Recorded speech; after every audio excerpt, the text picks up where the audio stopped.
Circuit house এলাকা থেকে উদ্ধার চুরি যাওয়া বাইক। পুলিশের অভিযানে উদ্ধার হলো চুরি যাওয়া বাইক, সঙ্গে আটক হলো চোর। ঘটনার বিবরণে জানা যায়, গোপন খবরের ভিত্তিতে রবিবার আগরতলা সার্কিট হাউস থেকে অভিযান চালিয়ে চুরি হওয়া বাইক সহ দুজন চোর এবং একটি বাইক উদ্ধার করতে সক্ষম হয় এনসিসি থানার পুলিশ। তার পাশাপাশি গত কয়েকদিন আগে বিটারবন এলাকা থেকে সেলিম মিয়া নামে এক কুখ্যাত চোর সহ চুরি হওয়া স্বর্ণালঙ্কার উদ্ধার করেছিল পুলিশ।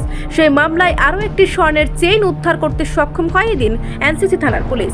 এ বিষয়ে বিস্তারিত জানিয়ে থানার সেকেন্ড অফিসার গোপাল শুক্র দাস বলেছেন, গতকালকে আমরা একটা ইনফরমেশন পেয়েছিলাম যে গত পরশু দিন রাত্রিবেলা আনুমানিক 3টার পরে আমাদের সার্কিট হাউসের কাছ থেকে একটা অ্যাপার্টমেন্টের সামনে একজন পলুটাওয়ারের কর্মচারী ভাড়া থাকে। তো উনি ওনার বাইকটা ওনার ভাড়া বাড়ির সামনে রাস্তায় রেখে উনি ঘরে গিয়েছিলেন। ততক্ষণে এই বাইকটা চুরি হয়ে যায় ওই জায়গা থেকে। তো ইনফরমেশন পাওয়ার পরে আমরা সোর্স লাগিয়েছিলাম। সোর্স লাগানোর পরে আমরা খবর পাই যে বাইকটা বিশালগড়ের দিকে আছে। তো এবং আমরা দুজনের নাম শনাক্ত করতে পারি সোর্স মাধ্যমে।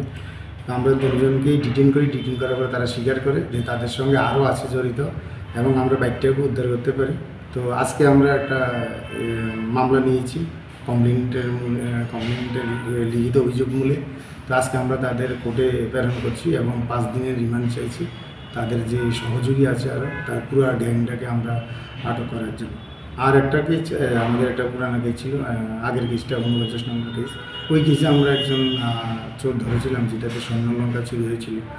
তো তাকে রিমান্ড পাঠিয়েছিলাম 3 দিনের রিমান্ড নিয়েছিলাম। রিমান্ডেতে স্বীকারোক্তি করে যে আমাদের আরও একটা হার এবং কানের এক জোড়া দোল যেটা বাকি ছিল, এটা তার মাধ্যমে আমরা এটাও আজকে আমরা উদ্ধার করতে পেরেছি। তো এটাতে 100% আমাদের সব কিছু উদ্ধার হয়ে গেছে। আমরা আজকে তাকে কোর্টে প্রোডাকশন করছি। নামগুলো